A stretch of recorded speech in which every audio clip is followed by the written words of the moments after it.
How's it going, guys? Oh boy, oh boy, oh boy, what a day. Alright, we are playing. What are we playing? We're playing 49 Keys. This is a game. Let's go to the store page. It was released. When was it released? 24th of November last year. I don't know what. Oh, there we go. 49 Keys is a narrative-focused game that will test your wits and nerves. Peruse the pages of Lovecraftian tale, interact with maps, and solve the puzzles encountered along the way. I like puzzle games. I love puzzle games. So let's get into it.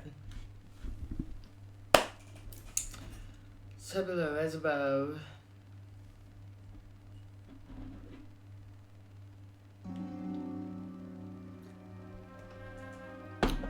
Ooh, let's play 49 Keys. New game, please. It was the year of our Lord, 1520. A most unusual figure arrived by the dusk at the gates of the Dominican convent in Santa Agostino, Padua. His modest carriage was pulled by a black mule. Presenting himself at the convent's gates, he would speak but one word: my name. His strikingly uncommon features suggested he hailed from a distant realm, a mysterious eastern land perhaps. To me, he handed a letter scribed upon parchment before climbing back into his carriage without a word. Then he left, never to return. Upon returning to my chamber, I unfurled the parchment, raising it to the window slits through which faint rays of the setting sun shone. With a sudden surge of emotion, I discovered the missive was penned by none other than Master, aged yet never to be forgotten. When I had not long donned the cassock, I dwelled within the convent of San Domenico, Bologna. In those days, it was he who stood as my prior. In that sacred abode, he had introduced me to the Holy Scriptures and their study, to the Church's doctors, and to the eminent theologians. However, his thirst for knowledge was so great that it could never be sated by these few pursuits, noble though they were. Thus, taking aside a number of us monks who shared his thirst for learning, he began introducing us to various other disciplines, with great delight, I might add. Astronomy was a particular passion of his. The charting of the stars, their positions and motions, and astrology, which studies their influence upon worldly affairs. We, his disciples, were truly gripped by his lessons. Even today, though many years may have passed, I cherish them so. They live on in my mind, vivid and untouched memories. An immense sorrow engulfed me as I perused his letter. Master informed me that his time on earth was drawing to a close, and so he was preparing to undertake the long journey toward God. Hence he had decided to leave me with an invaluable work, a form of inheritance, a work that only I could safeguard in his stead. He explained little of this work, yet this, along with the urgency with which I was summoned to his residence, only served to further fuel my already keen curiosity. I dearly hoped to reach him before his departure from this life, and so departed promptly upon the dawn. I informed the prior, a man with whom I was quite close, and joined a group of timber merchants, heading westward the following day. After several days on the road, I purchased an old, sickly mule for a few coins. I then left the merchant caravan to head northwards, toward the mountains and lakes, past the Duchy of Milan. One of those lakes was to be the final stop upon my journey. Master had written of reaching a small town upon the river Alona, the name of which now escapes me. There, near the collegiate church, I was to find an abbot who would then lead me to his hermitage by the lake shore.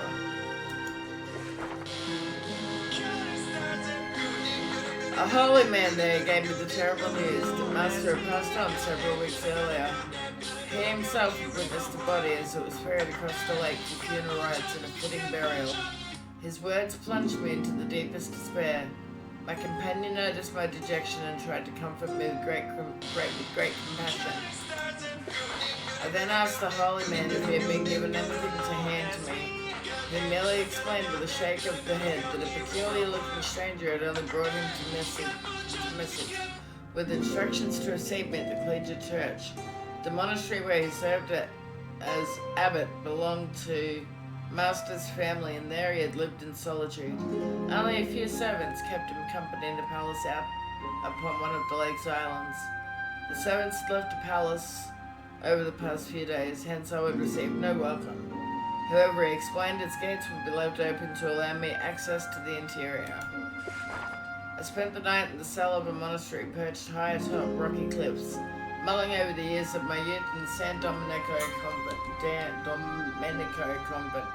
Some despised the master for his sharp intellect in those gloomy days, spewing hateful accusations of him working dark magic of dealing with the wicked. Only his belonging to an influential family in the area had saved him from trial, but he was still forced to leave the order and take refuge in that isolated place in the middle of the lake. Nevertheless, his closest disciples, myself amongst them, were punished accordingly and sent off to different convents beyond the Papal States. I spent much of the following day in the monastery church, praying to the Virgin and the saints for the salvation of my master's soul. My gosh. As sunset approached, I was joined in my cell by the lay brother who had ferried me to the island. I greeted the abbot with warmth and he prayed for God to grant me safe passage. We reached our destination after a short journey on a humble boat. I bid the ferryman farewell and promptly set off along a steep path towards the center of the island, eager to reach the palace gates as soon as possible. Palace, here we go. The palace, a squarish two-story block, featured a small tower in its northwest corner.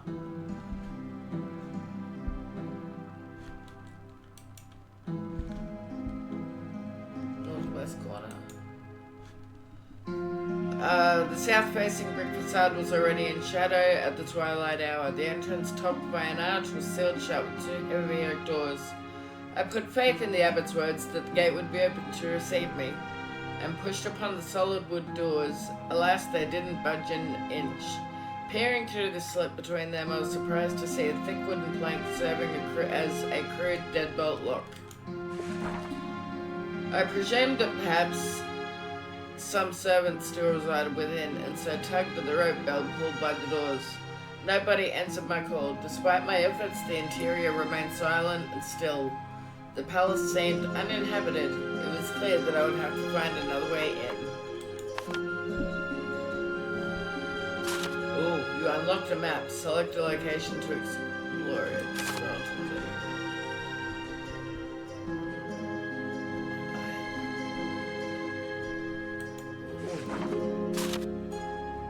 Having difficulties, click the question mark at the top right to receive a hint, or the solution itself if you're still stuck.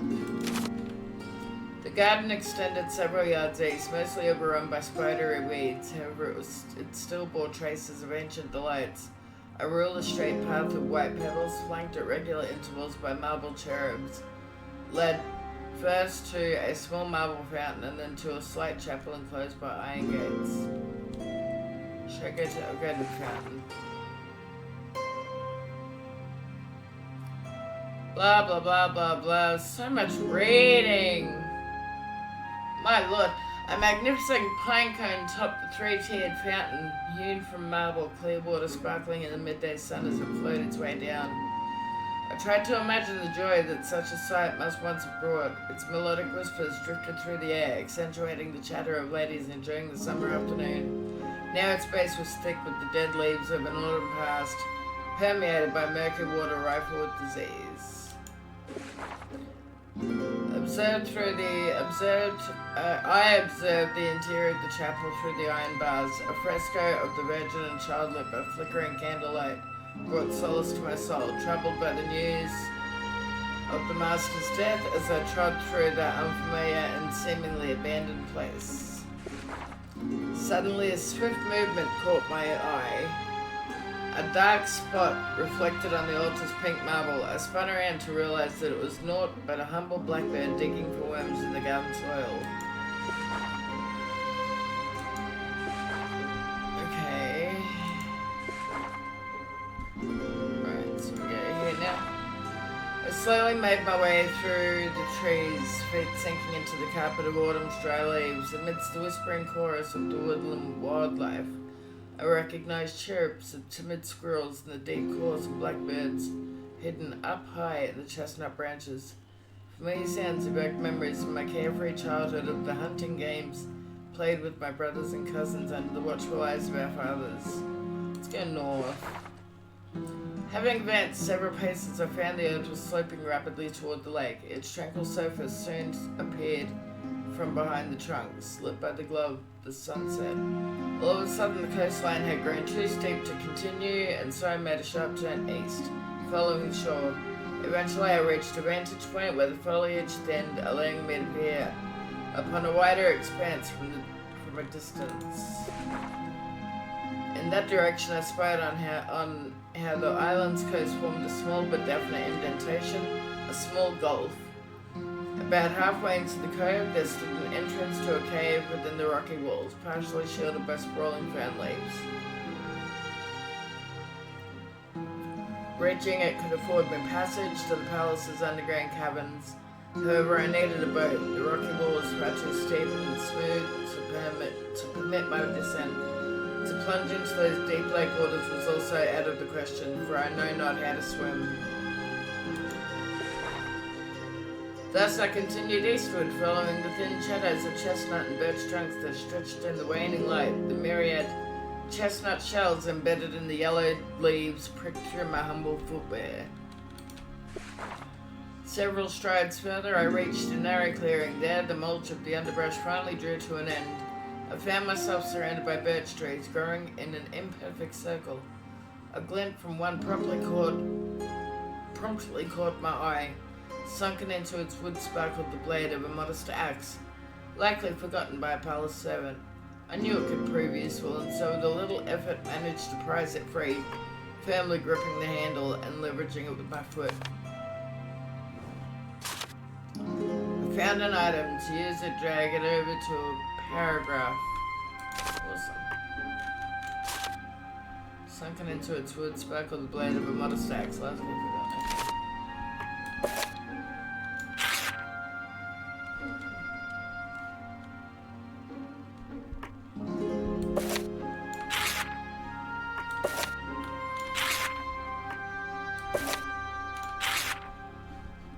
Alright. Question mark? Explore the forest. Okay, I did that. Use the axe on the door at the end of the cave. Ah, right, gotcha.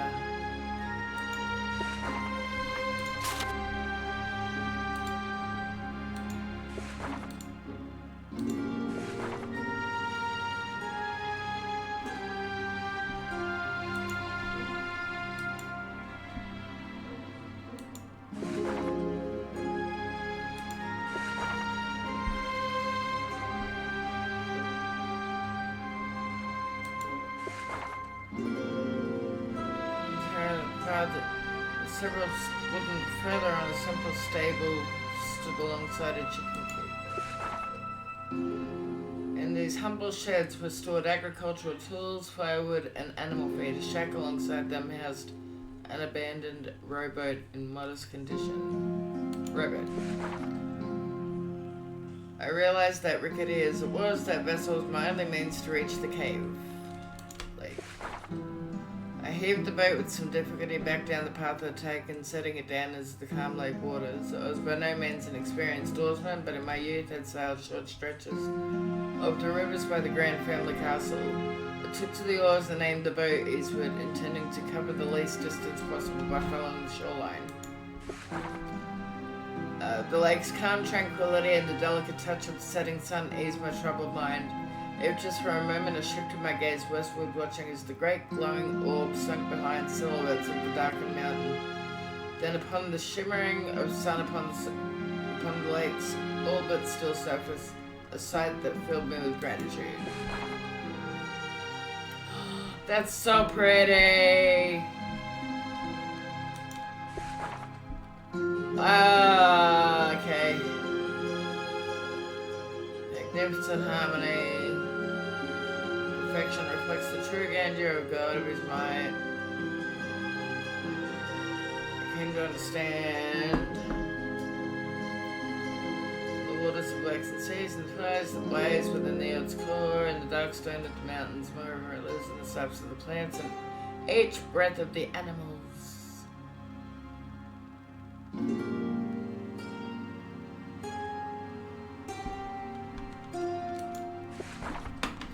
By pondering, cave. That's where I can use the axe, right? By pondering, drew to a sharp halt with the appearance of a small gulf from before it turned to the cave mouth and the ferns that reached out across it. From there, a long tunnel carved into the rock face extended towards the center of the island. I set off in my boat, rowing several strokes more as the darkness grew denser and the screeching of bats increased. Only when the boat abruptly grazed the rocky wall did I realize that I'd reached the end of the tunnel. By then, the darkness was so thick that I had to stand feeling blindly forth as I pulled the boat on ahead. Finding a narrow stone staircase to my left, I abandoned the boat to begin a cautious ascent, endeavoring not to slip upon the damp, mossy steps. I moved slowly in the blanket of utter darkness, with my right arm tracing the wall and my left reaching out for any obstacles along the way. After a few steps, I brushed against the wooden surface of what seemed like a rough door. I speculated that this may once have served the inhabitants as a secret route out from the island, a means to escape pirates' attacks. The thought gave me confidence that beyond this threshold there lay the underground palace chambers. This confidence soon gave way to disappointment, however, when I tried to push the door and found it blocked. Alright, okay, so this is where I do this. I recalled the axe I had found in the birch grove. Such a door didn't seem sturdy enough to withstand a well-aimed blow or two. Recording. And so the axe handle gripped firmly in my hands. I began to strike with all the strength I could muster. With a few swings, the sodden planks had started to give way, and a few forceful kicks granted an opening through the door into the palace interior. Before proceeding, I turned to retrieve the axe, yet its blade was sunken into the door, and in my attempts to dislodge it, the handle snapped clean off. Okay, if you want to read that, you can pause the video and read it.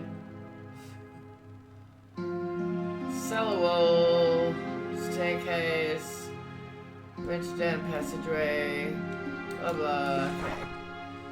Raised my eyes to the sky. Twilight had arrived that night, and unfamiliar surroundings I was to uncover the arcane legacy. Nothing could have prepared me for what I would witness within those walls. Things terrible and extraordinary in equal measure. I completed the island.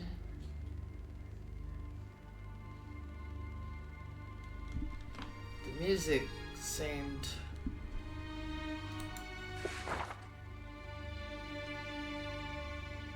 I found myself in a dimly lit chamber where the... Why did the music go creepy? Okay. Straw of feathers.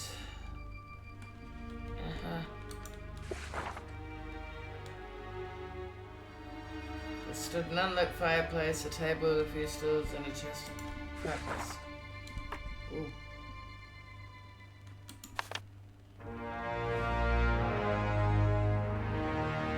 Wrought iron pliers.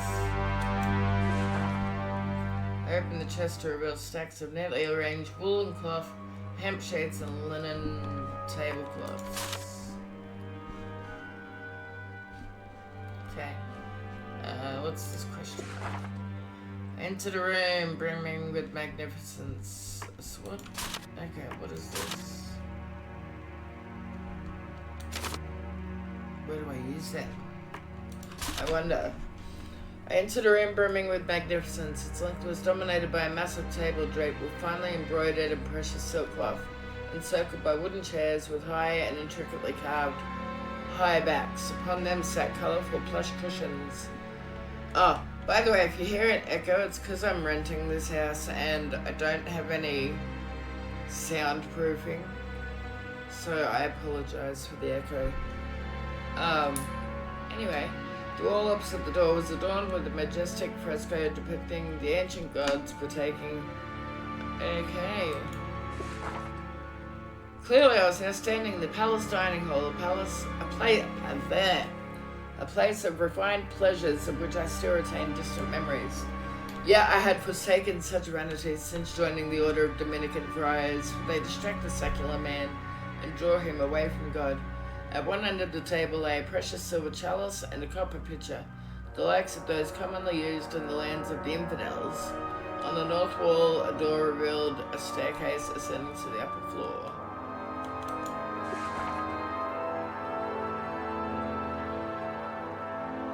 Crafted after the Turkish fashion.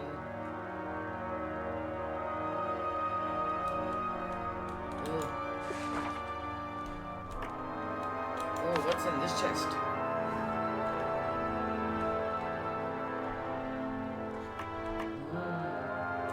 Empty jug.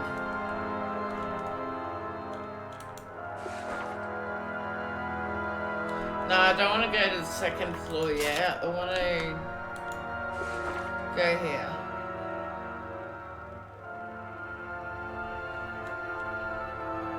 A wooden crucifix. My thoughts turned to the miraculous healing that delayed my provincial journeys to the gates of purgatory years before. Once more my heart swelled with gratitude for the Blessed Virgin Mother of God, for Jesus Christ our Lord, and all the angels and saints who dwell eternally in the kingdom of heaven. Through a profound feeling of joy and gratitude, it was haunted by the aching pain of another memory. The memory of my dearly beloved twins' premature passing was struck down by the same malady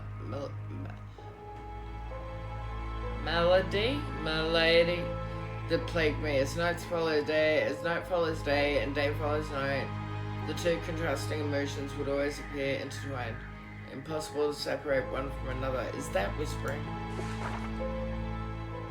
I knelt upon the cold stone and surrendered to a lengthy prayer to the most holy Dominic, asking him to protect the soul of my twin and those of all the Dominican brethren across every place, each spreading the word of our Lord Jesus Christ. Then, bolstered with renewed strength, I rose and resumed my quest. The marble altar was covered by a white linen cloth upon which rested an aged oil lamp filled by rapeseed oil and a bunch of golden yellow rapeseed flowers. I found an ingredient. Ingredient uses present themselves as you progress through your adventure. Right-click to examine. Awesome. Right, what's in this room? The inner courtyard was bordered by rows of columns, several more doors opening along its sides. Slightly elevated at the center, there stood an octagonal well covered in marble slabs. The arcades of the two upper floors loomed above the skylight framed. Okay, well. The well lay shrouded beneath intricately sculpted marble slabs. Their lifelike forms evoked a profound sense of wonder and reverence. No trace of any bucket remained. The well's depths were concealed entirely within the embrace of darkness. The kitchen was a long, narrow room dominated by a sturdy oak table at its center. Leaning against the wall, brick oven and stone sink flanked a wooden pantry. The north wall opposite the cellar door. In the pantry area, I rifled through. I found a well-sharpened knife. Ooh.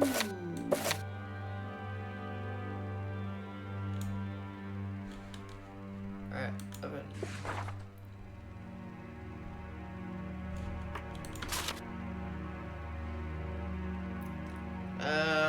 At its base, just as I was about to leave, a string of garlic hanging on the wall caught my eye. I found garlic!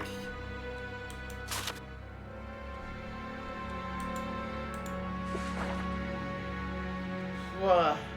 An abundance of provisions was stowed within the underground chamber. Cured meats hung from the ceiling vault, and there stood barrels of dried fish. Large skins of red wine, don't mind if I yes. Baskets of grapes, apples, persimmons, and chestnuts. The plentiful sight eased my mind. No matter the length of my quest, it appeared that hunger pangs would not be a concern. I did not know that there was going to be so much reading in this game. That said, the place had already become home to a multitude of mice, their fleeting shadows cast by the feeble candle flames on the bare brick walls and the stone shafts of the rough-hewn columns. In a dimly lit corner, I finally beheld a chest that laid open. I should have gone for the chest. Cuts of meat were stored in small barrels, mostly lamb and mutton, chicken and pork. I also spied a few cuts of boar and hare. The dried fish likely hailed from the lake's waters, but as a stranger to those parts, I couldn't be certain. Yet what seized my attention were 3 terracotta jars set in a dusty corner, each holding a different kind of fat. The inscriptions they bore indicated they were the fat of sheep, hares, and boars. I dipped the tip of my index finger delicately into the sheep fat, then brushed it against my tongue. Suddenly it was as if I were a child once again, seated at the grand kitchen table with the siblings and cousins beside me, eagerly awaiting the maidservants who'd bring still warm bread by the slice topped with that delicacy. The sweet memory lingered briefly, leaving a gentle sense of longing as it faded. Boar fat, hare fat, sheep fat. Alright, chest. I rummaged among them. The vast were very sure about no. Okay. Let's go here. Within the southern wall of the colonnade encircled the inner courtyard, a square expanse served as an antechamber. I pondered. Okay, let's go to.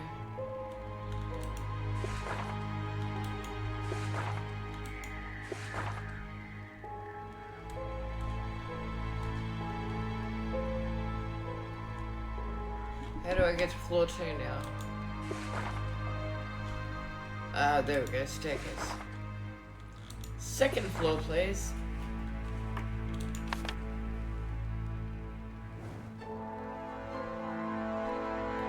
Ooh.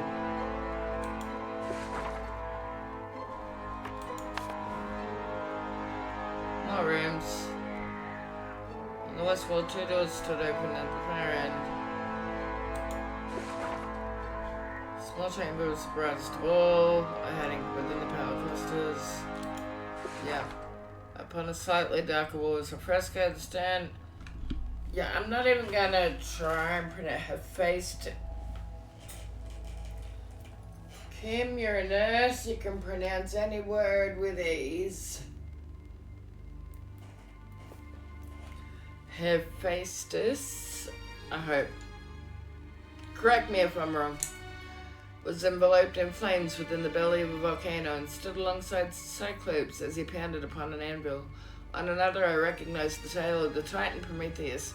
He stole fire from the gods and bestowed it unto mankind, and so Zeus bound him into a crag. Ay. Oh. Parchment. Burning water. Aristotle, non-combustible oils.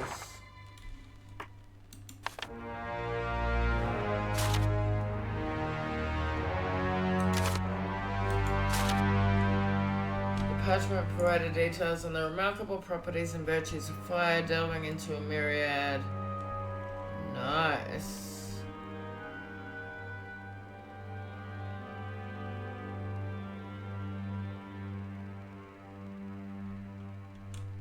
Okay. That's cool. Alright,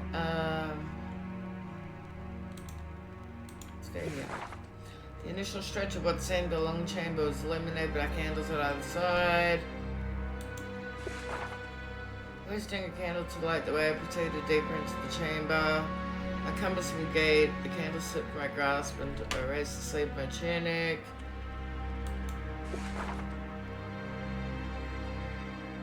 Oh.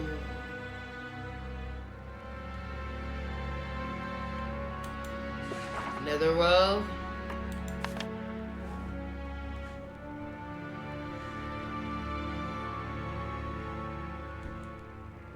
Wait, so I have to go here?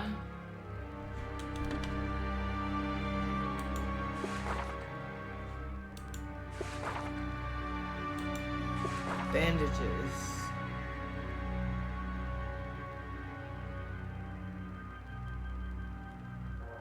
Oh, nice. Okay. I fixed myself.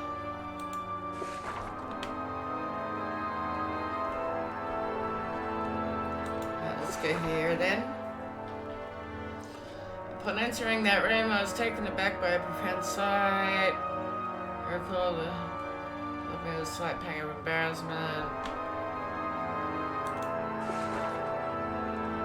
On the wall behind a fresco depicted a great king upon his throne, before him subjects of every station, from proud knights in gleaming armour to humble servants in worn garb, prostrated themselves in submission. In the centre of the north wall stood a doorway.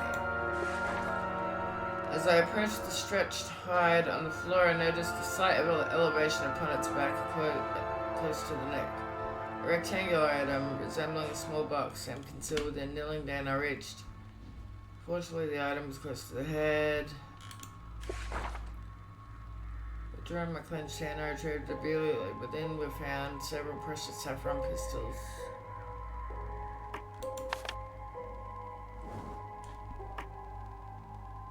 Saffron.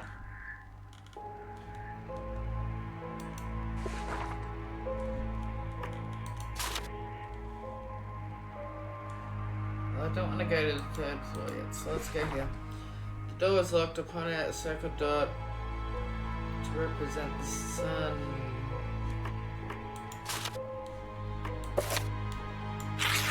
Nope. Nope. Nope. Okay. Let's go here. Library.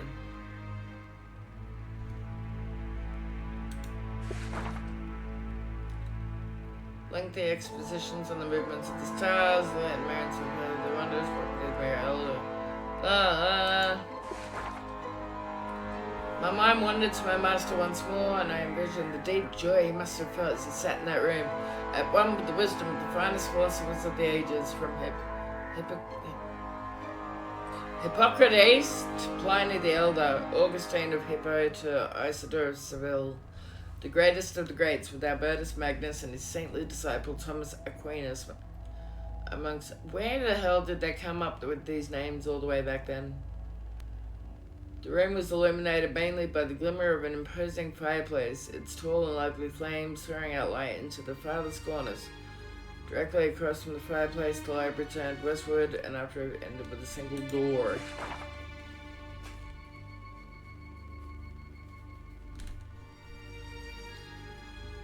Follow the path of fire and you shall find the 49 keys.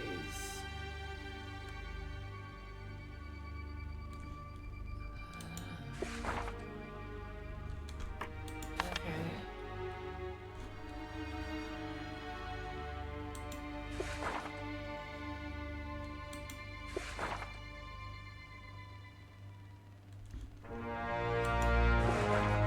Different pages.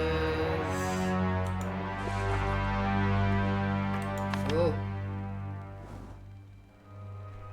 Okay.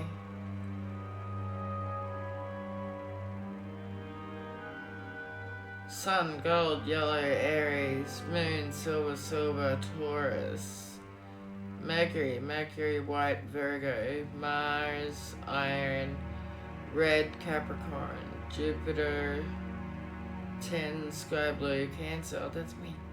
Saturn, lead, black, Libra. Venus, copper, green, Pisces. Oh, that's my husband. Alright. Easter egg. I looked at the precious time from the exquisite card, the illustrations.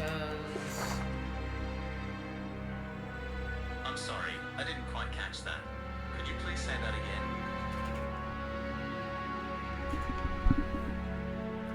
Go away, Siri. Didn't ask you.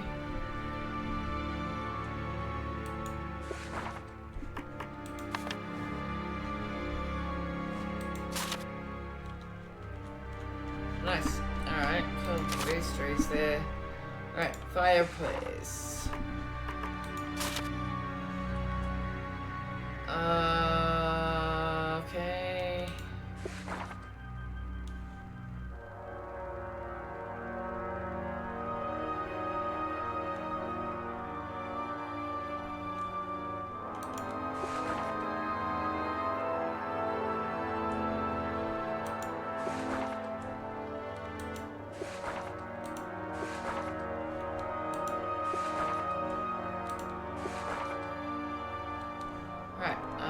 Let's go here.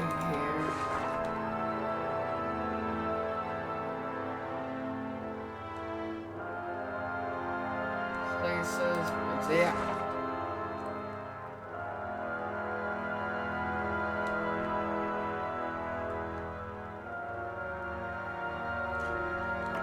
Oh, I wonder. Nope.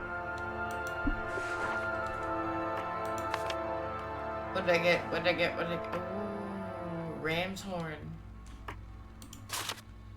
Nice. Alright. So, where do we...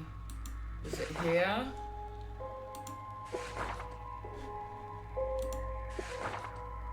Staircase. Third floor.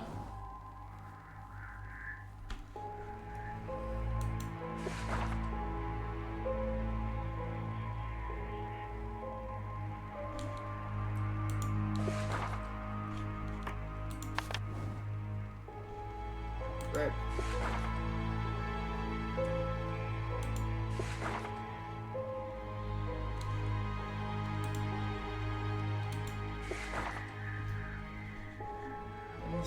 Stood close to a copper scale, towering up to the underside plate rested the statue of a young man, clad only in a long cloak fastened to the chest, his curly head of hair. Okay. Statue.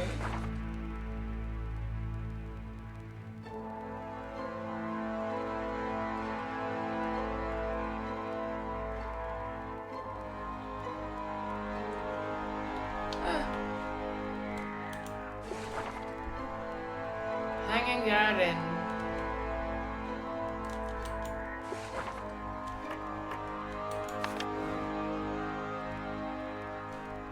Herbs. Oh, what's this? Nice.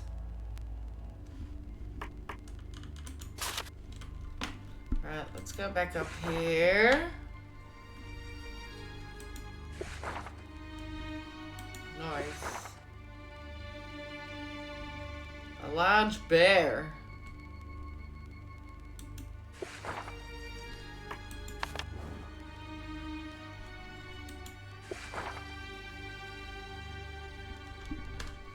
Alright, let's see.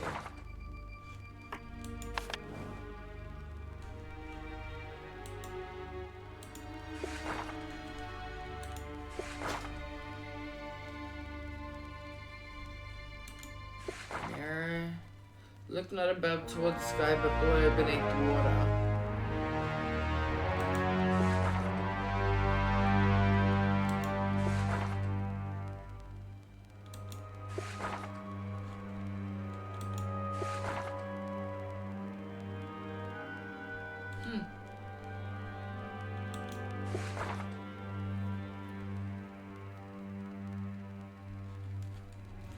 Old symbol represented Saturn.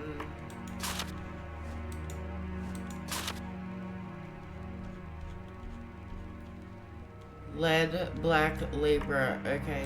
Lead, black, Libra.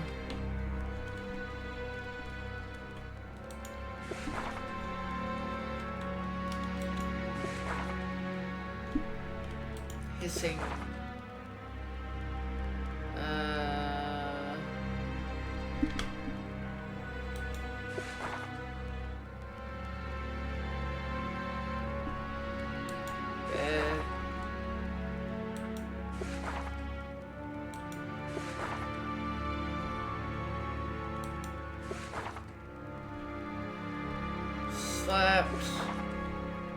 Oh, that's a nice bed.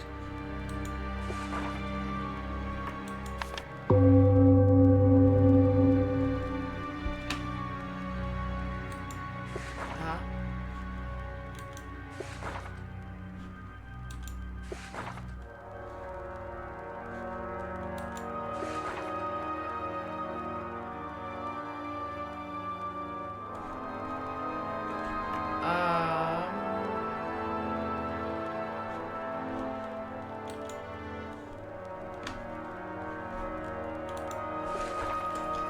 So how?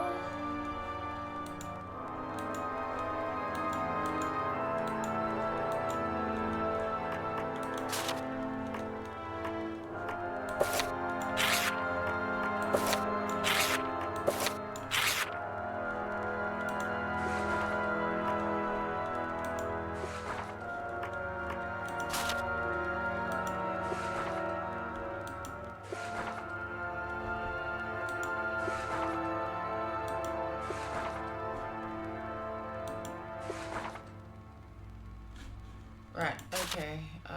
First floor.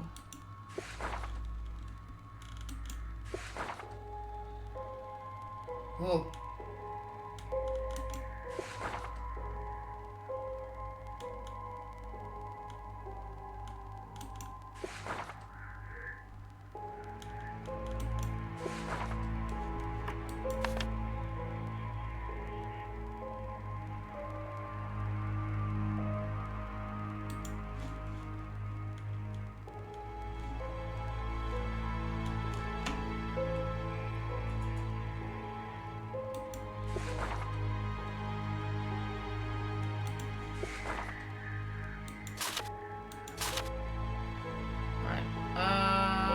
So do any of these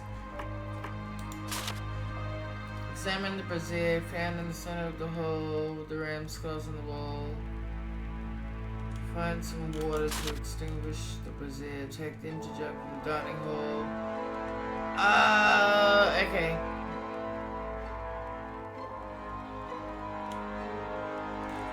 So I'm gonna go to the garden fountain. Where was that?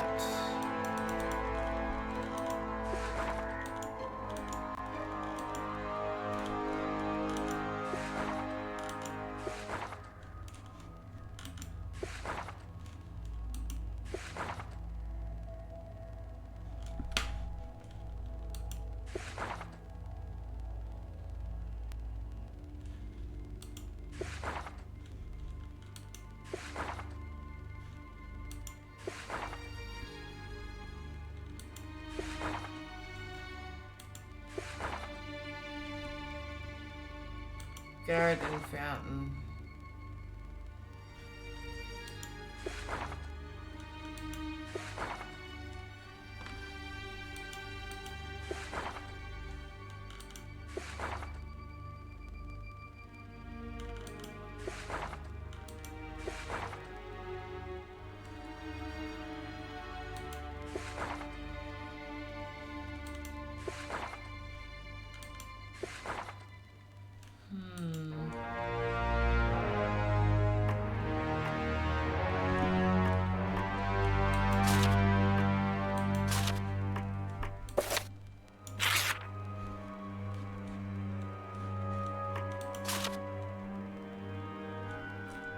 Garden fountain, that's outside, right?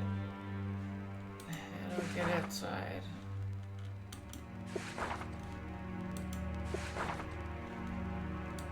Well...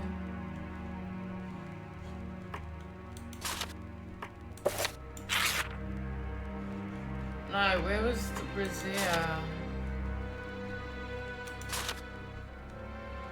Is that there?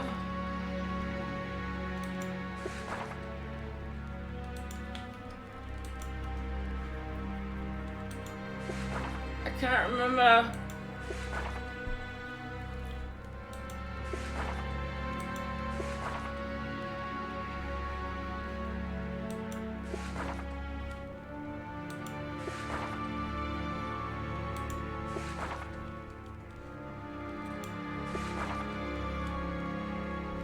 Where was the brazier? The brazier. Okay.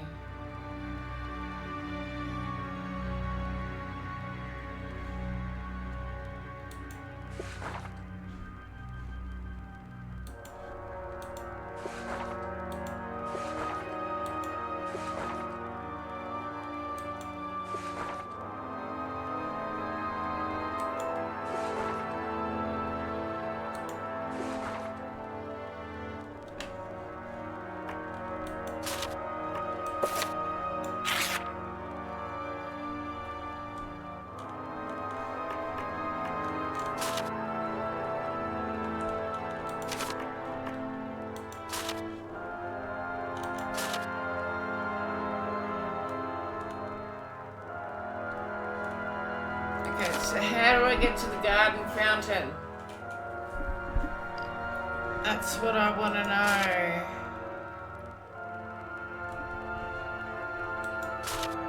First floor. I want to go to the garden fountain. That's outside, that's...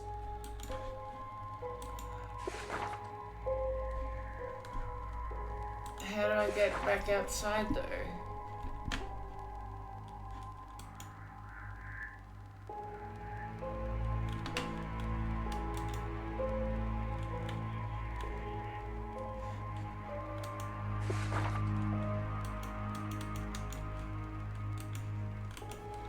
There's no way.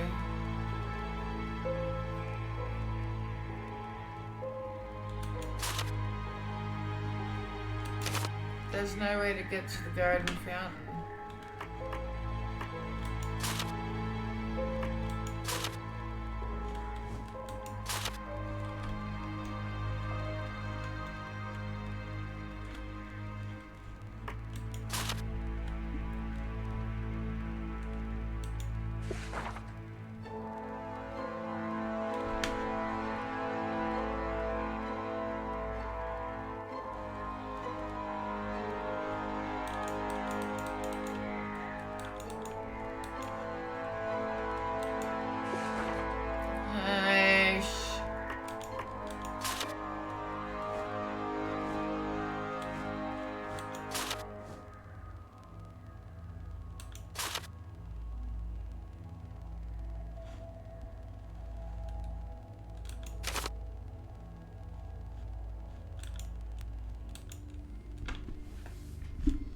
Let's see if I can use this. Right, gamepad. Yes. Right, controls, switch map.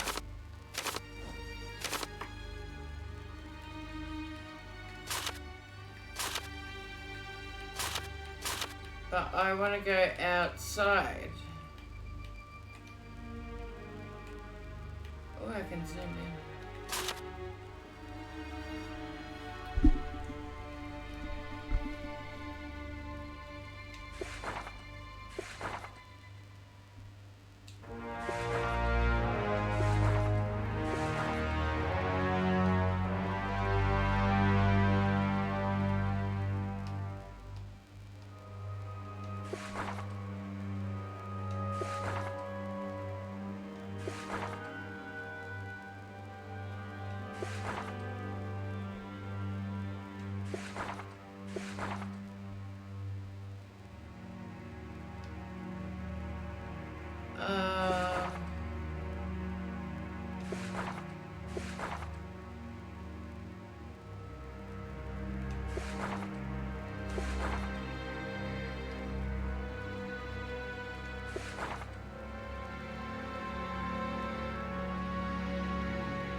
Well, I'm kind of stuck.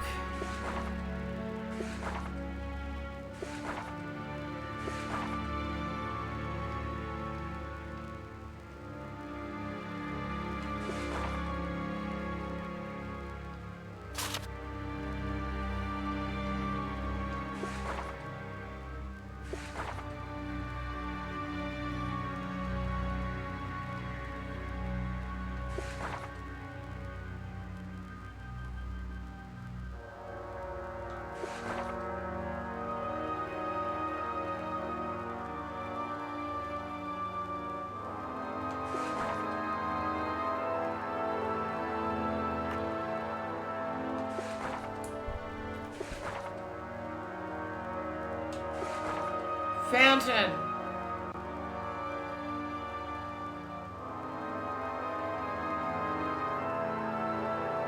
Okay.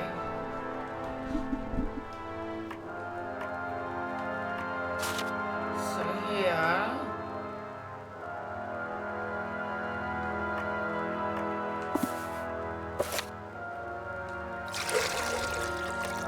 Ah, gotcha. Right, now I go back to the second floor.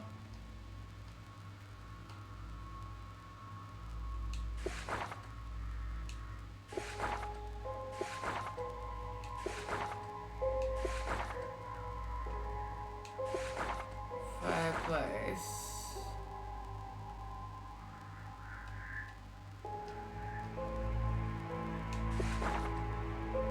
There.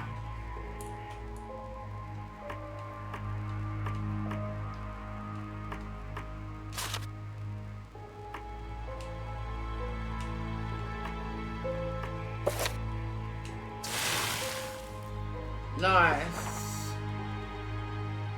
Some kind of tools, that would be this.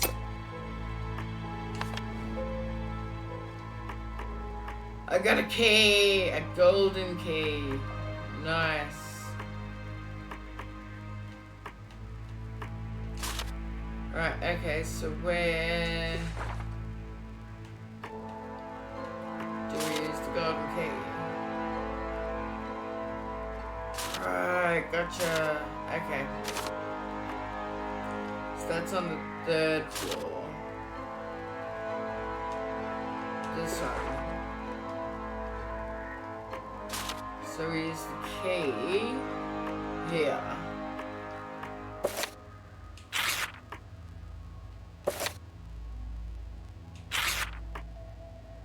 No, we don't.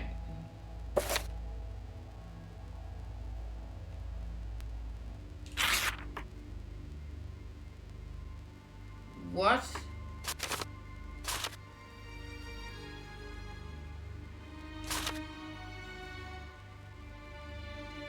Oh, with the sun symbol on it. Fuck me. All that reading is giving me dry mouth. Sun symbol. This one. Okay. So here is where we use the key. Nice. Barrel.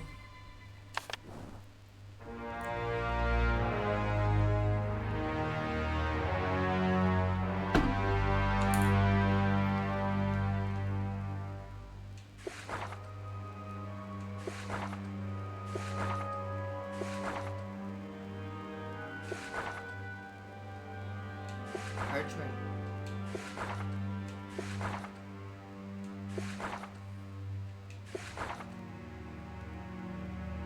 Sun.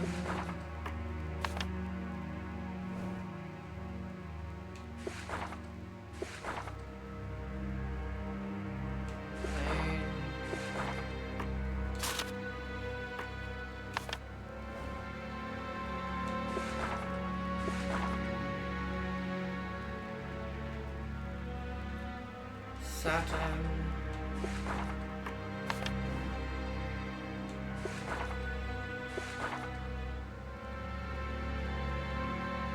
Jupiter.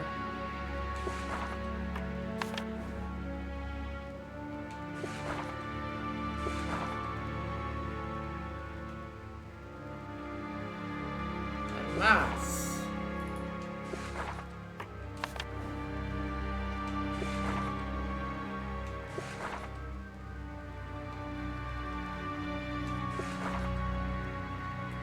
Inkwell.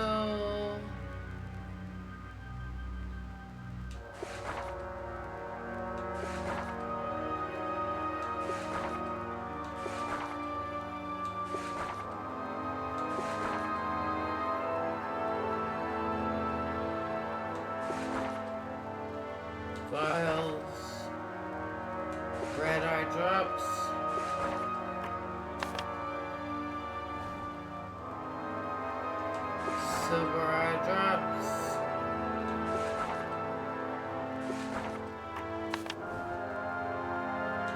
sky blue eye drops.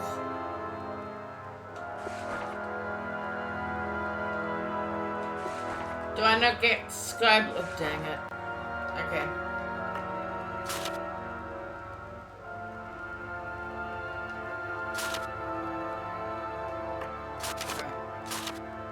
Find the hole with a mirror set in the floor and the chest.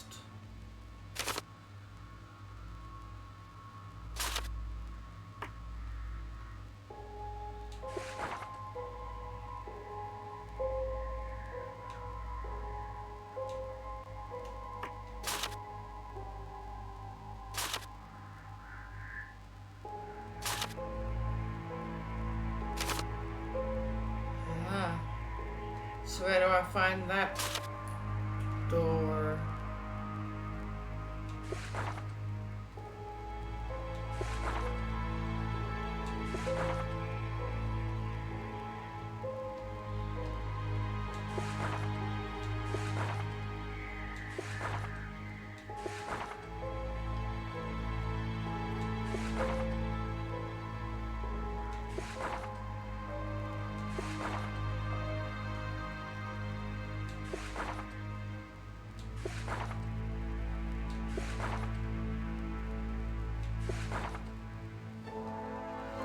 It's not on the first floor.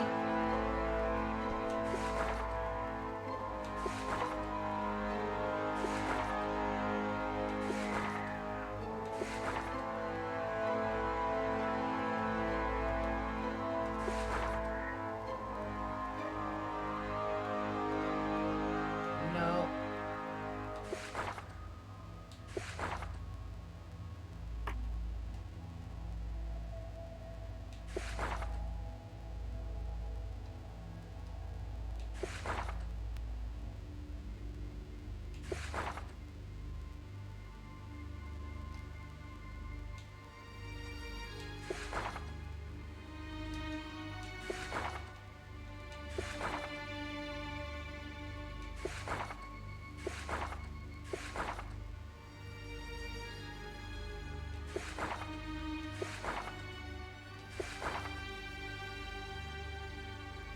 It's not on the second floor. So it's gotta be, so what are we looking for? I've forgotten already. Oh, find the hole with the mirror set in the floor and the chest.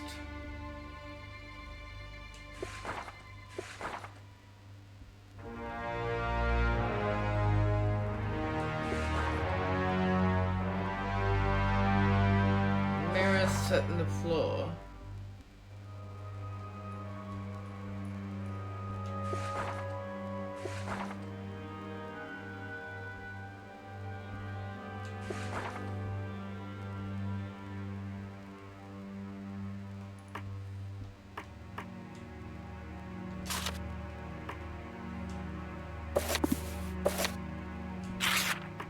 Nope.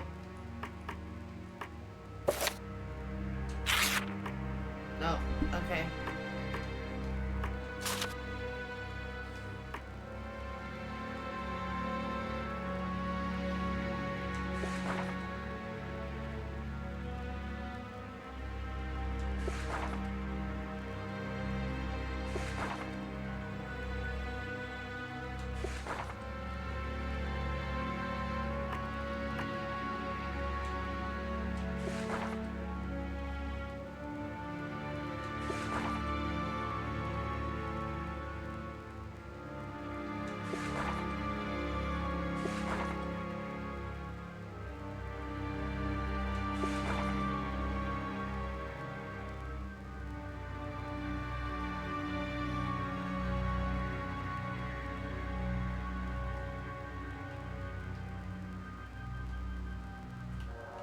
Okay, what was that? Silver eye drops. Right, okay, so here's where we use the silver eye drops.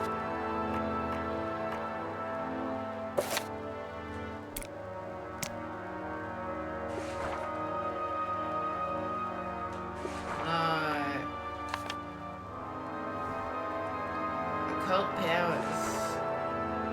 Found it!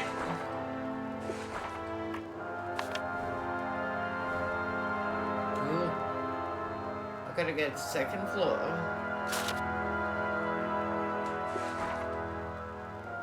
Mixtures.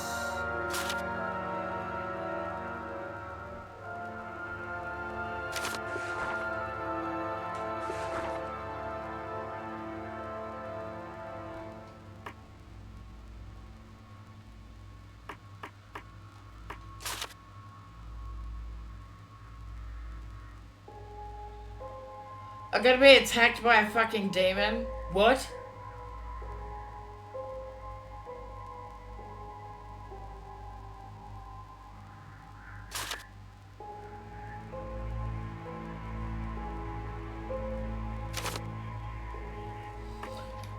Oh god. Alright, I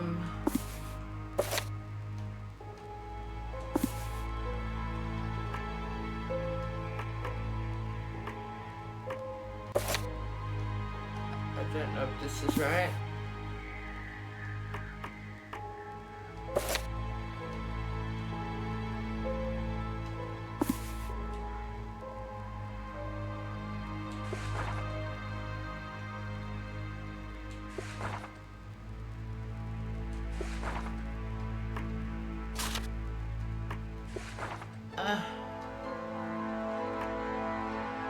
That was...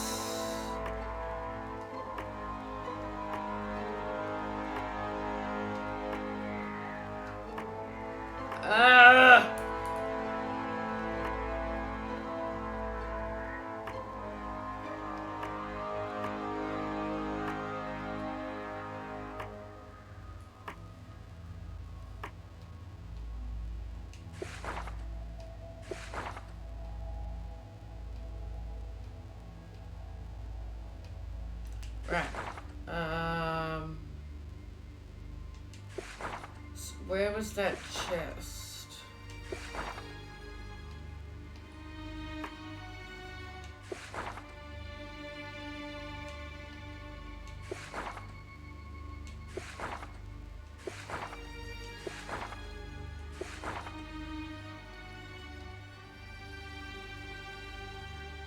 Oh, that was on the first floor, right? Yeah, here.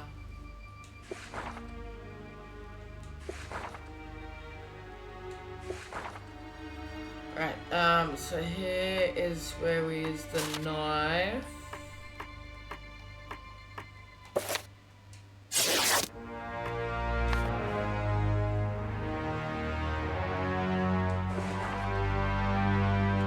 Statue.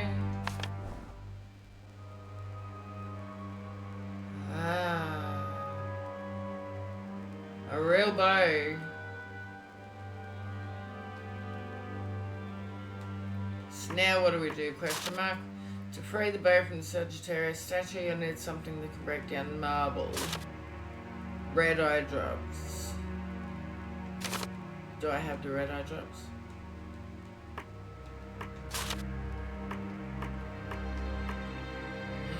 I do.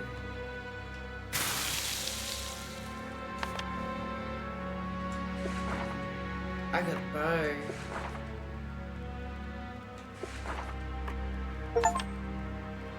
Visionary. Nice.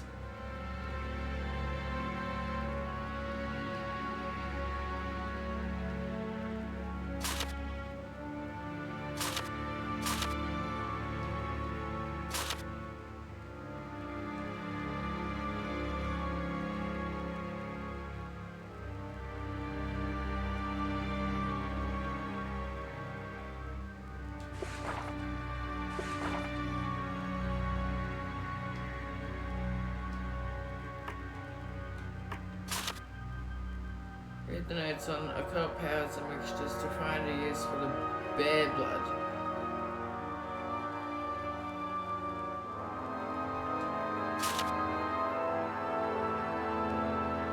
Okay. So I gotta go shoot bear. Alright. Here's where I use the bow and arrow to get the bear blood.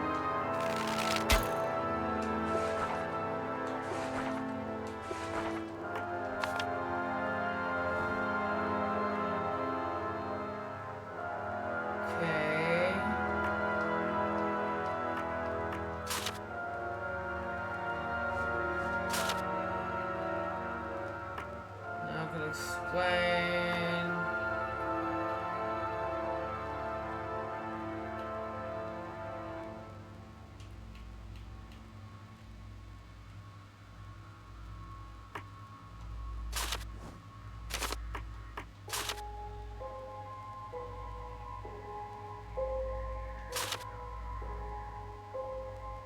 Bad blood, saffron, and rapeseed oil. Okay.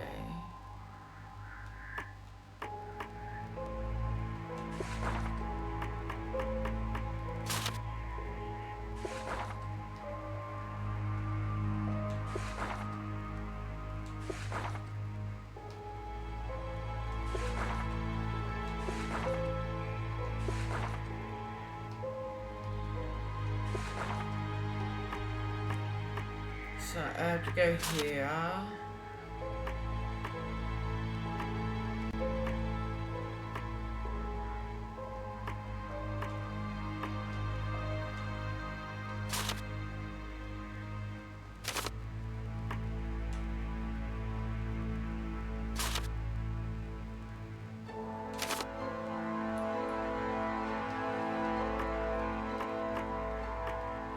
Where do I go? Question mark.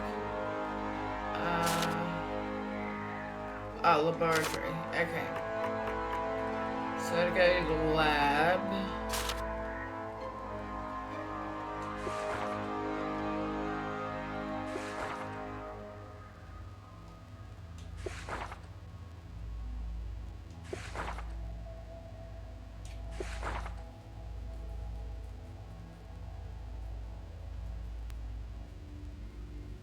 Where's the laboratory?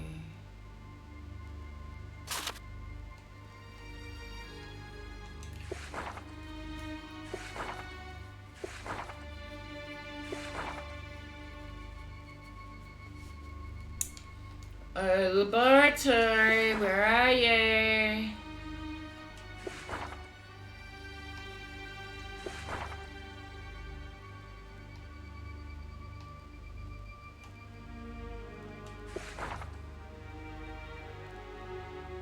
It's not there.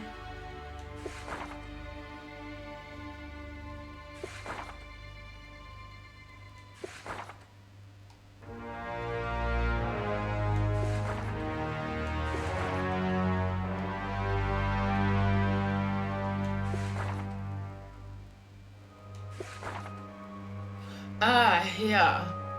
Right, so bear blood.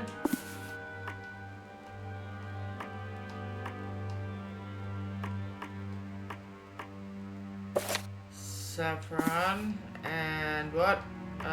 The rapeseed oil.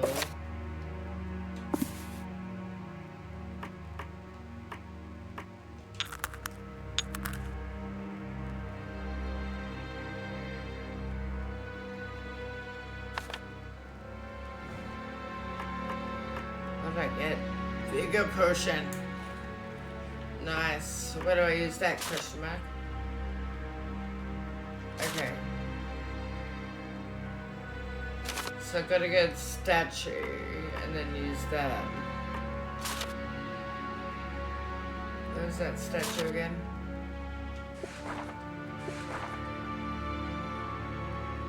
There. Okay.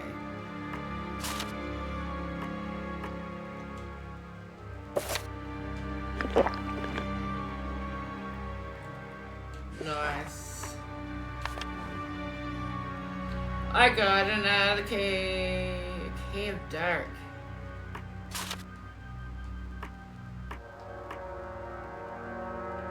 Lead cave. Oh. I know exactly where to use that. Don't need a question mark for that one. Ah! Correct.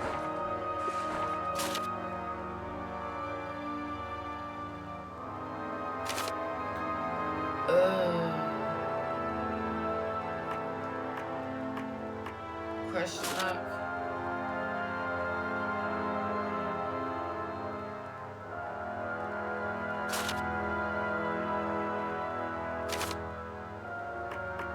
I'll come back to you. Gotta go to the mirror.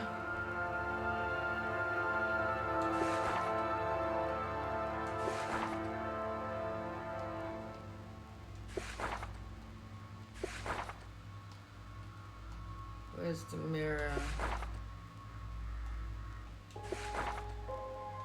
Ah, there it is. Right, okay, no.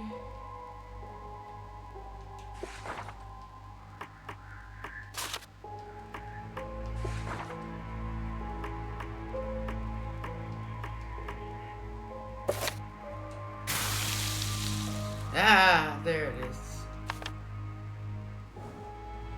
Arcane phrases.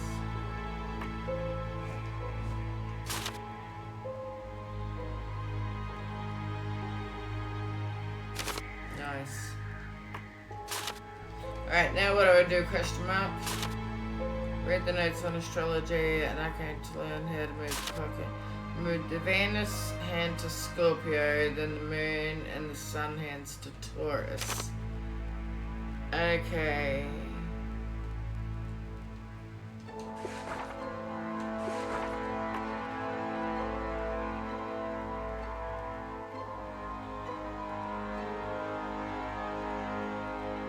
So I know Taurus is the bull.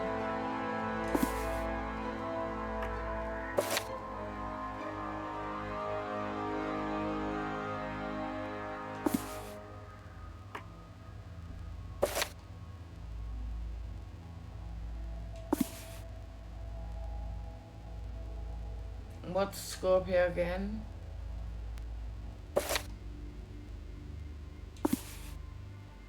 Oh, the scorpion. Dickhead.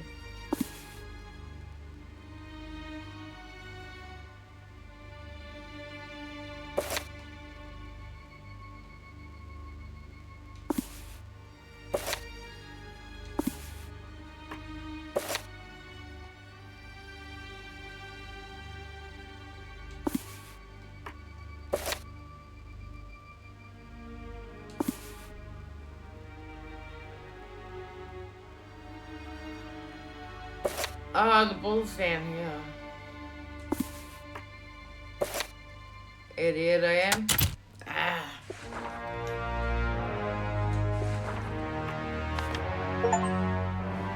Natural mage. Collect all the ingredients. Nice.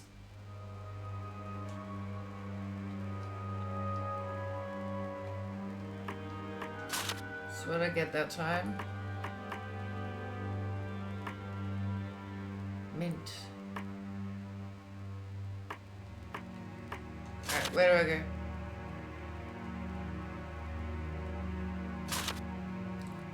Salamander, scales, mint, and shape bat in the laboratory. Okay, so I gotta get back to the laboratory. Which was where?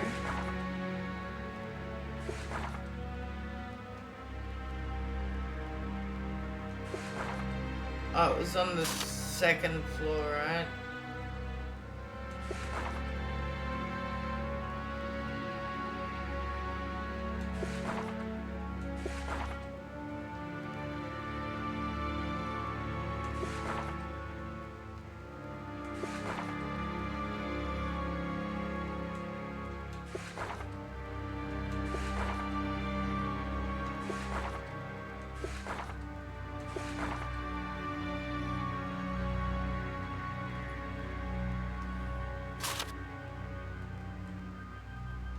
Oh golly gosh, where was the laboratory again?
Where is the damn laboratory? I've lost it.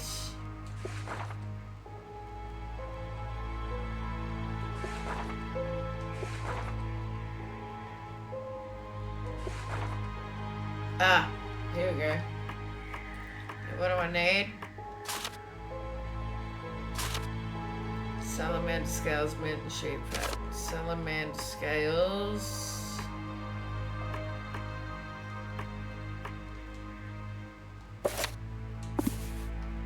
Mint. No. Go away, you. I want mint. And sheep fat.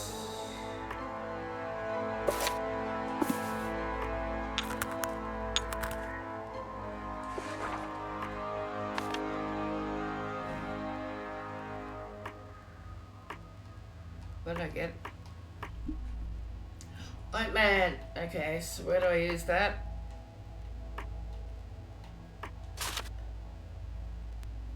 Library fireplace.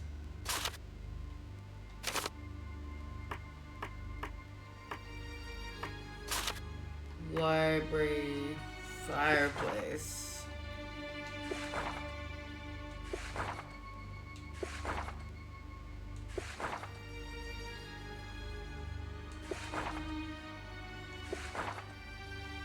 Right, so here is where I use this, right? Yes.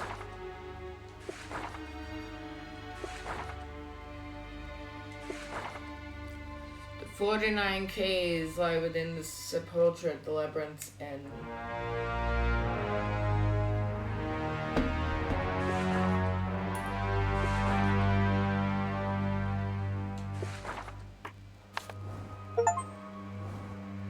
palace. I completed the palace.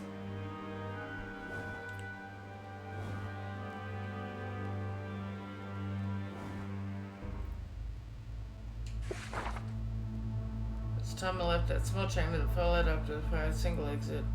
Northern corridor. Hall.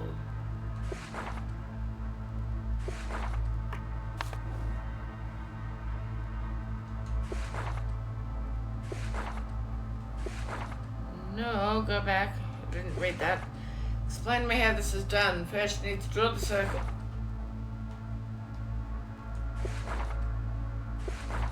Go away. First, you need to draw. First, you need to draw the circle, as I will tell you. What is the circle for? To protect yourself from the spirits. You will summon.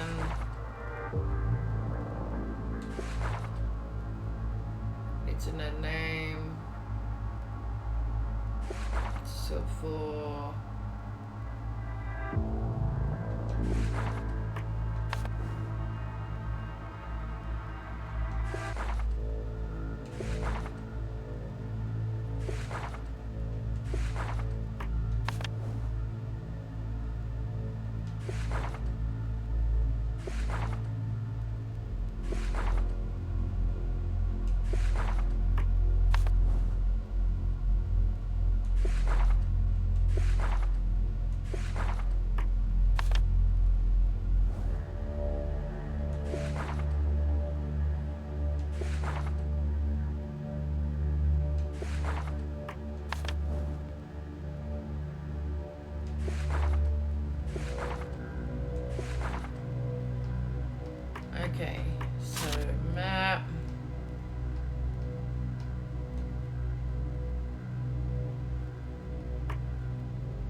Let's just unlock everything in the labyrinth first.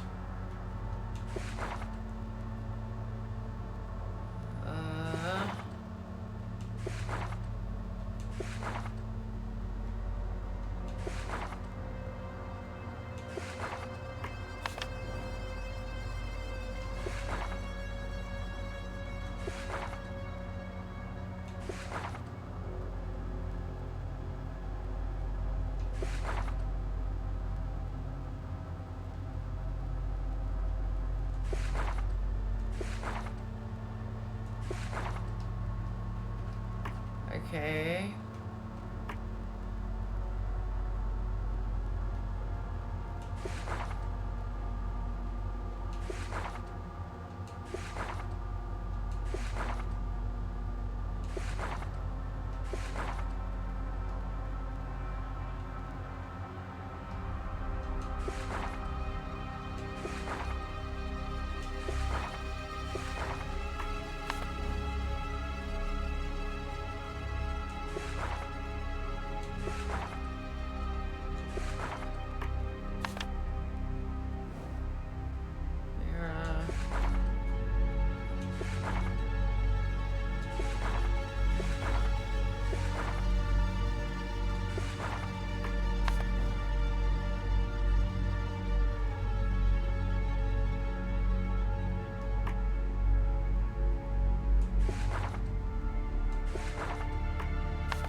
Okay.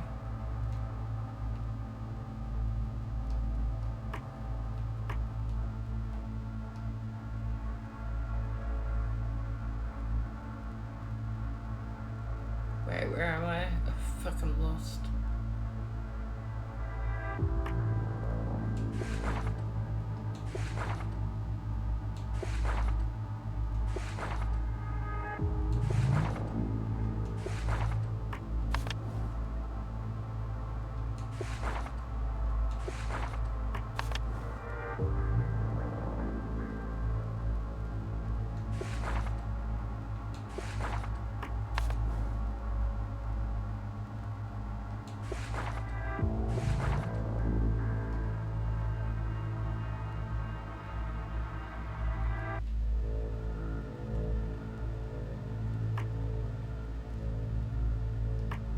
So it looks like there could be more we could unlock here.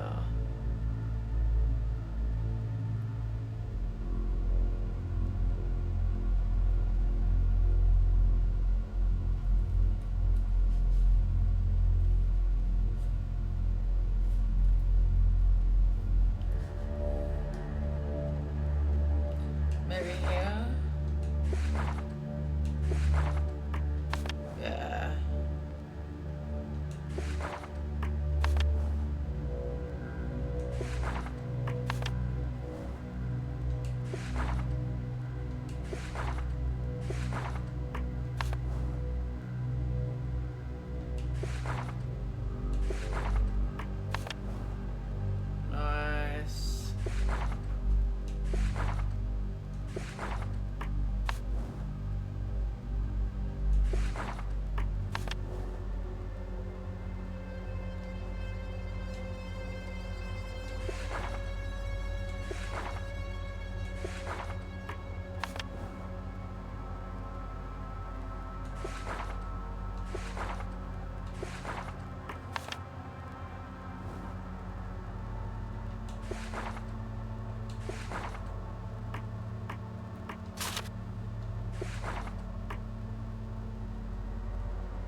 Holy dude, there's so much to unlock.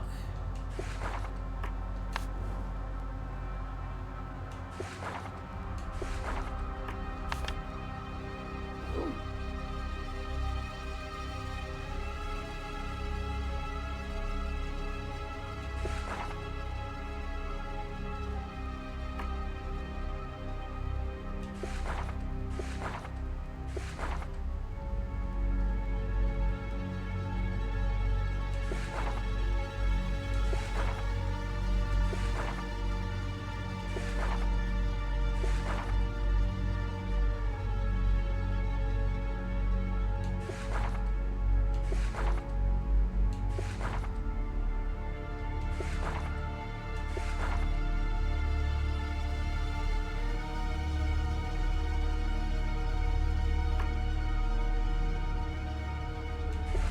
Looks like more could be.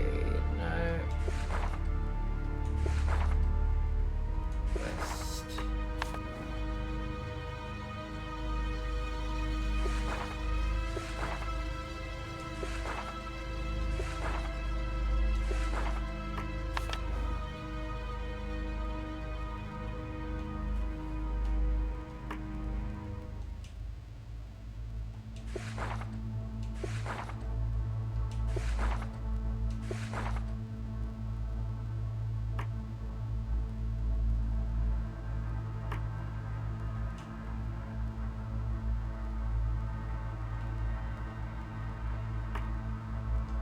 So yeah.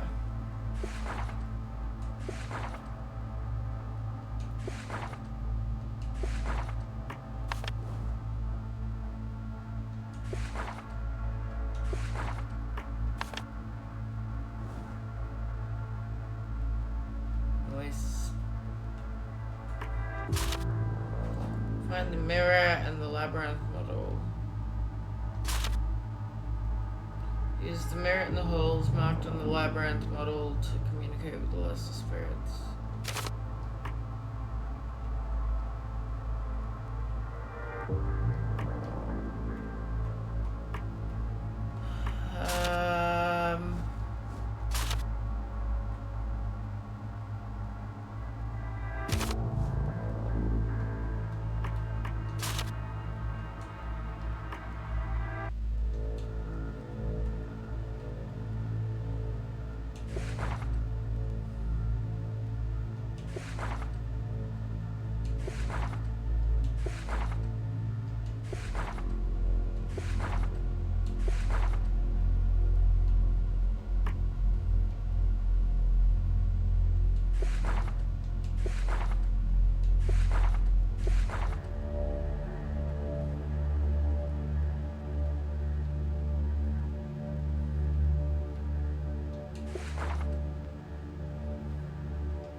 Inscription.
Reflections. Have I?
So I've got to use the mirrors.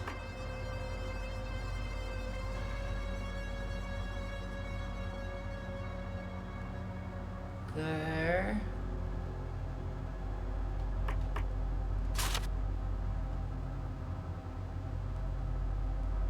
So that's there.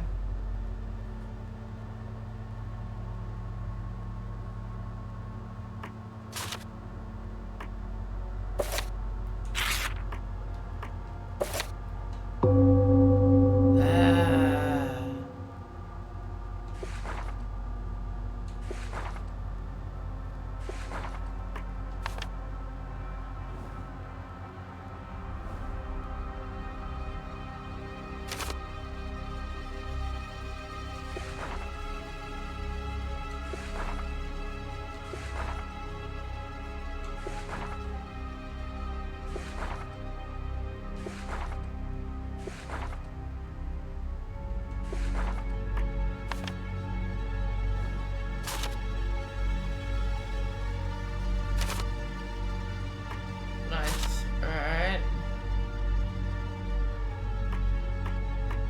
So that's that one. One beside it, okay.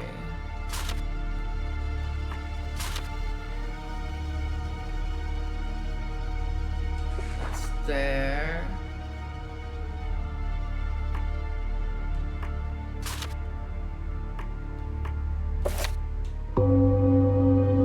Nice.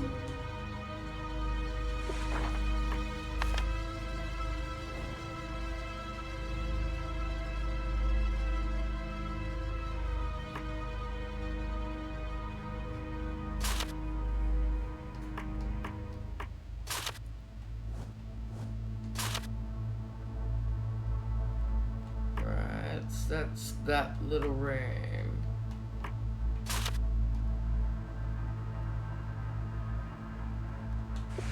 There.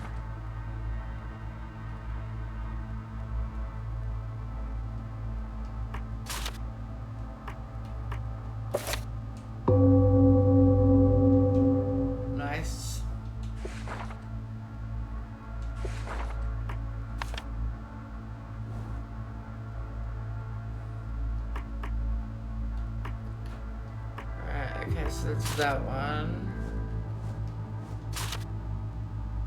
Then up there.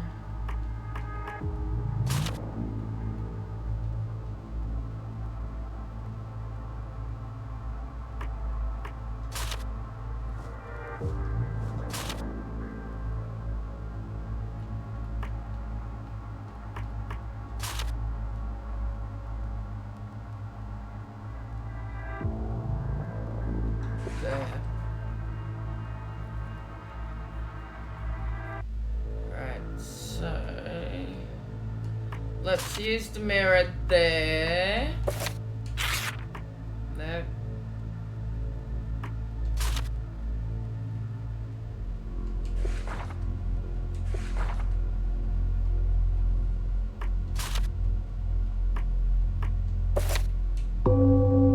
There.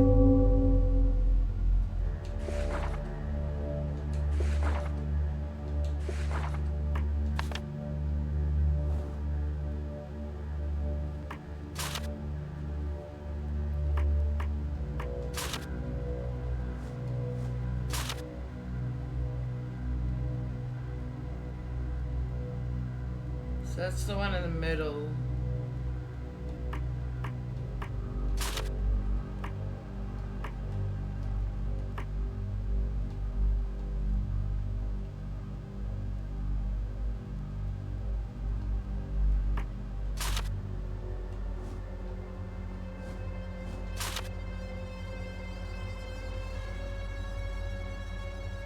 So I need to unlock those corridors.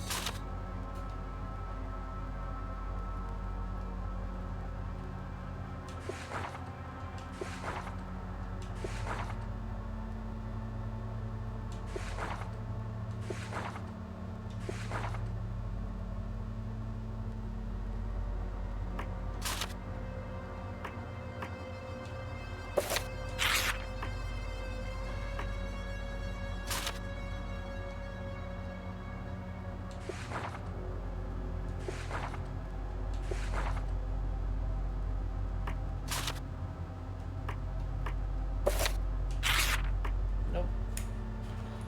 Nope.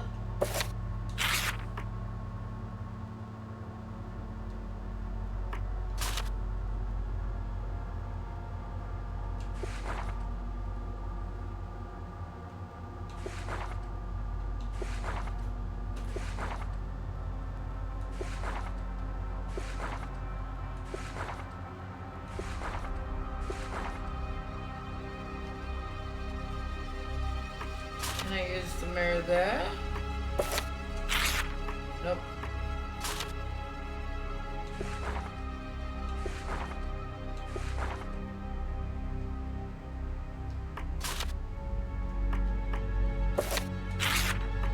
Nope.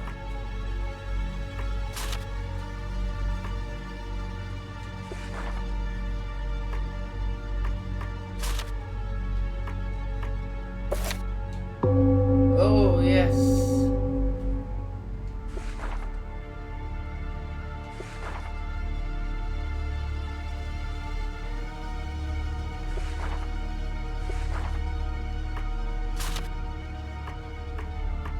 Oh, that was the question mark, dude, wasn't it?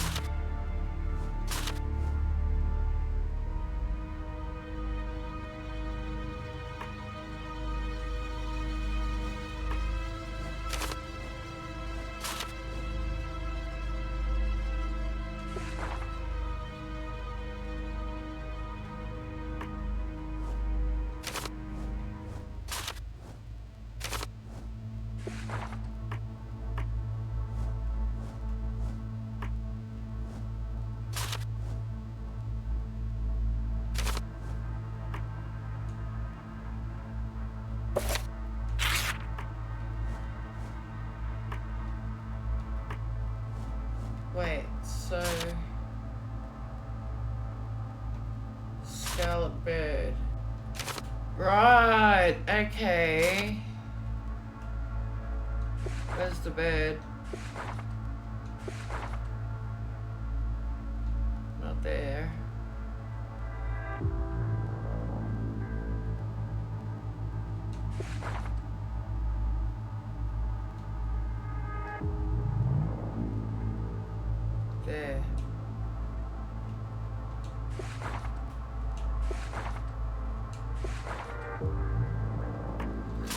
that's where I use this.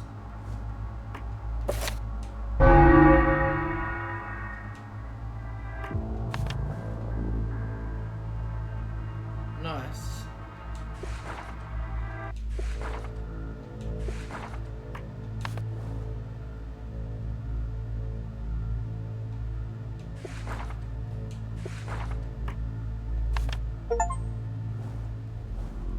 Find all the notes.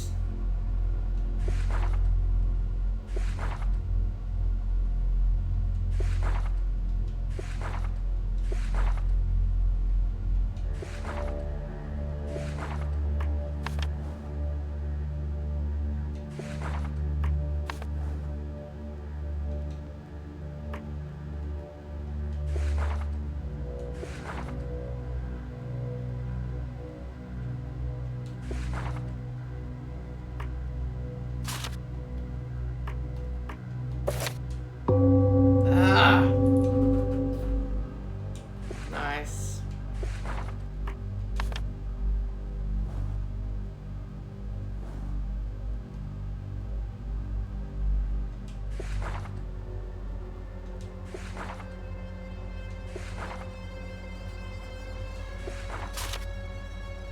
To evoke rage, you must first work out which planet they rule over.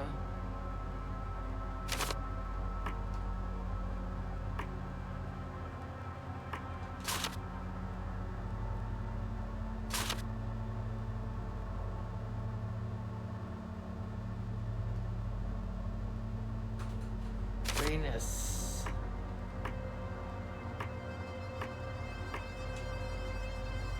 It's that one, right?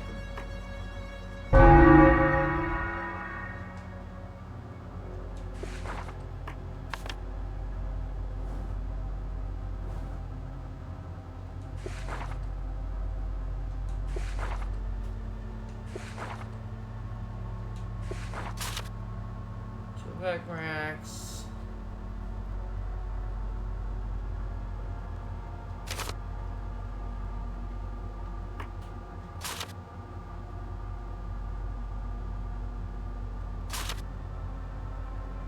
House of the King's Men in the north, Mars in the northwest.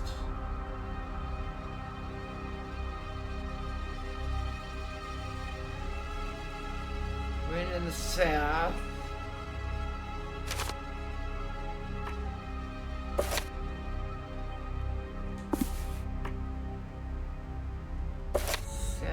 Southeast.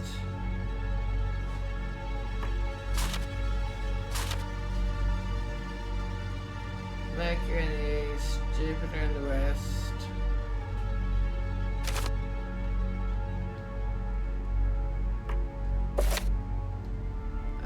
East. West.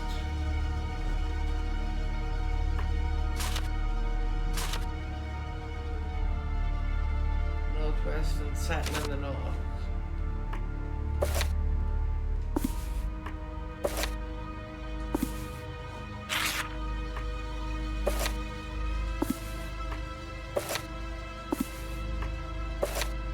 Switch them around then.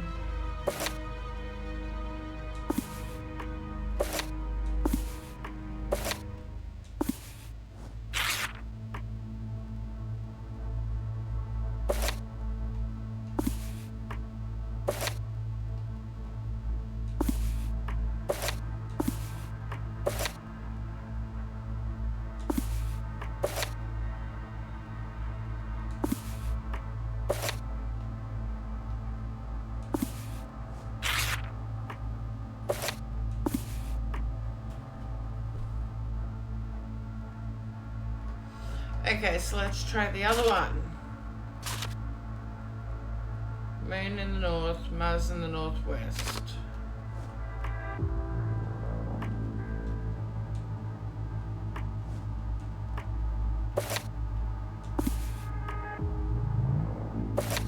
Northwest.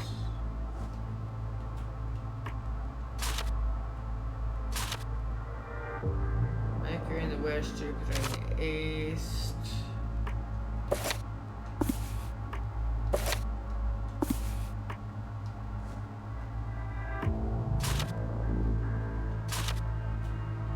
Venus in the southeast, Saturn in the south.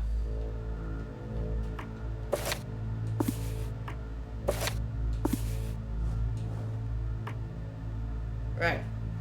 Okay, so now you go down here. You go here.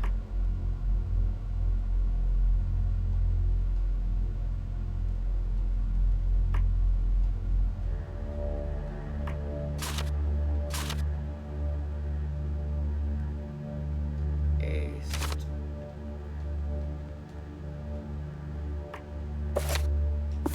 Then Jupiter's west. Then you're there, which makes you there. Alright, did it. Fuck me.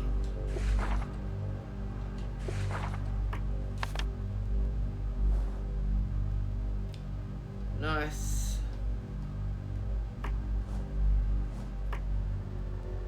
Bubble. Alright, now where do we go? Question mark.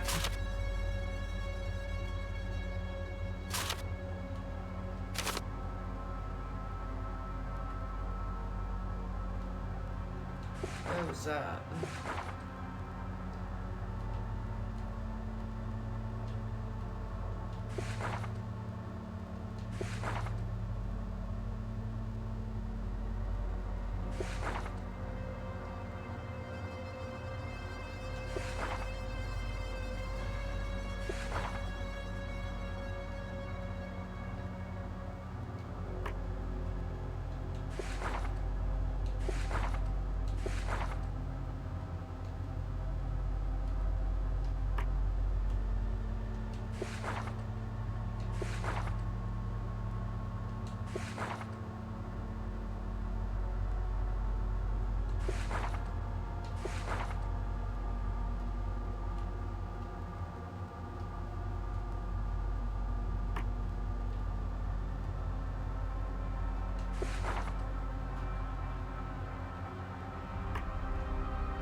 Find the hole with the unknown inscription.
Ah, they're here. Okay, so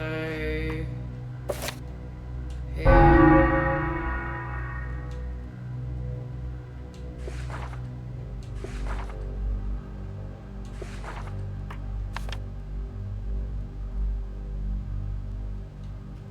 Nice. Now where do we go? Question mark. Find the flooded hall.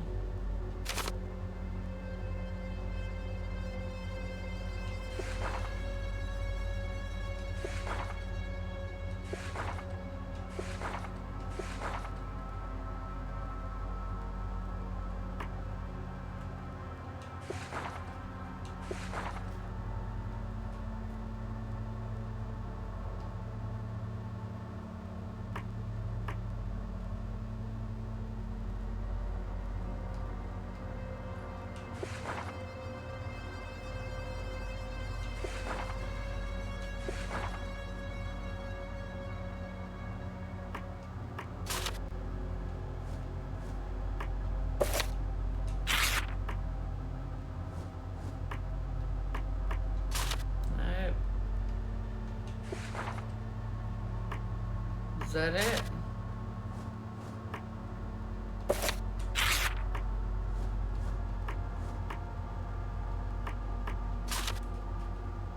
Nope.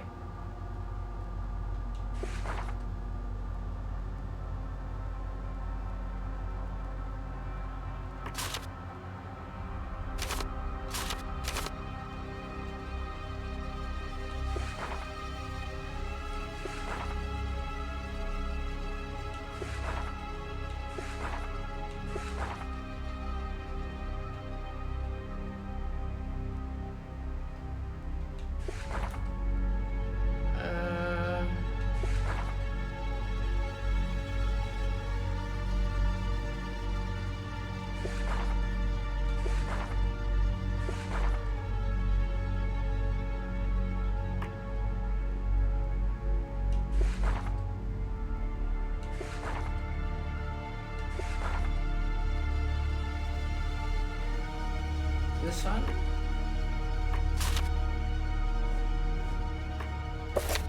Ah! Found it.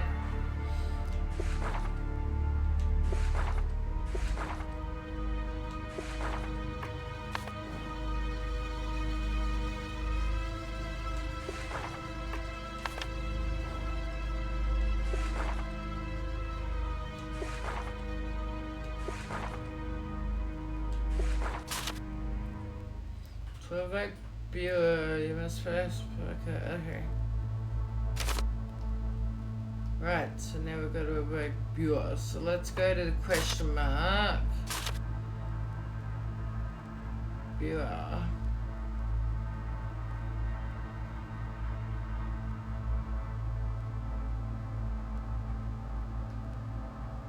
Hang on.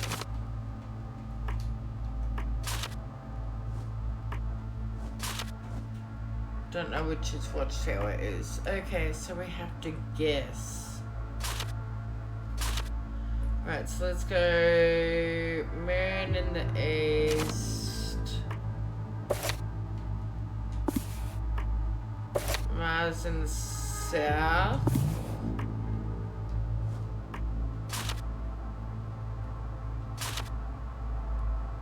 Mercury in the southeast,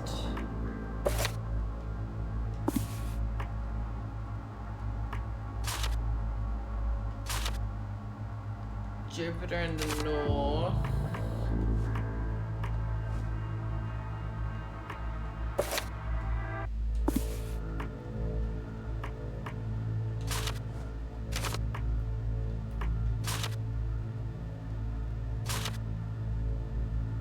Venus in the west, and Saturn in the northwest.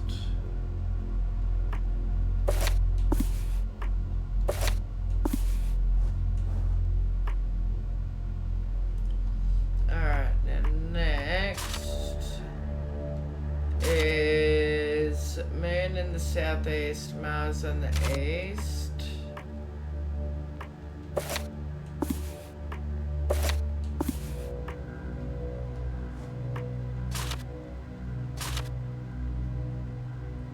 Mercury Mercury in the south, Jupiter in the northwest.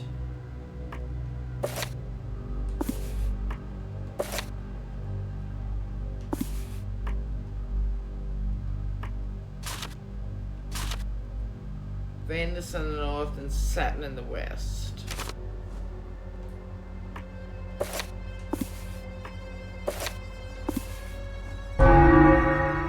Did it.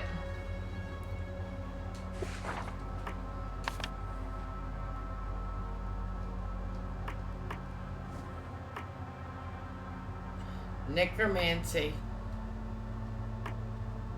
Nice.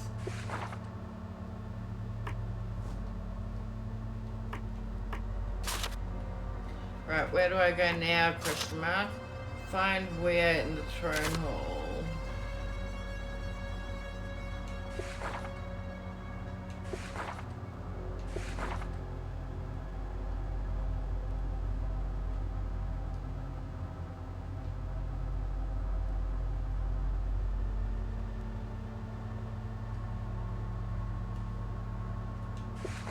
Is that it?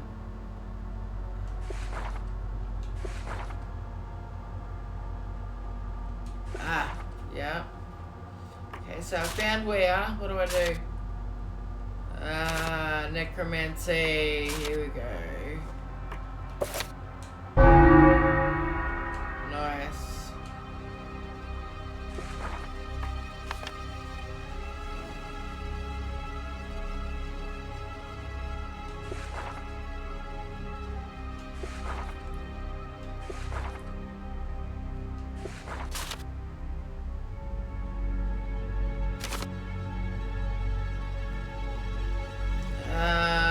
Okay. Zipper. Z E P. There ain't no way I would have gotten that. A R.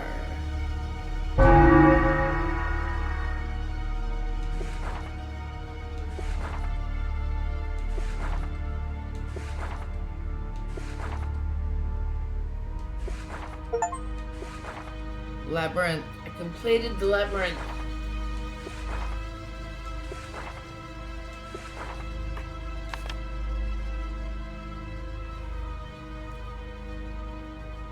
Oh, is that it?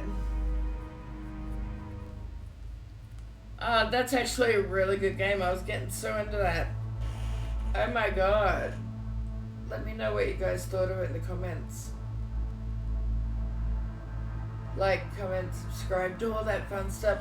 Hit the hype button. Give me some hype points. Oh my lord. Okay, so that was a cool game. Interesting. And it only took me 2 hours. Anyway, on a not so bright a note, my husband is unwell. He will possibly die at some stage, which isn't great. He's got severe heart failure.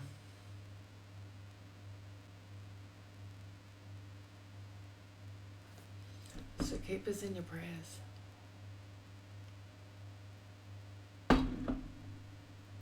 Signing off until next time. Peace out.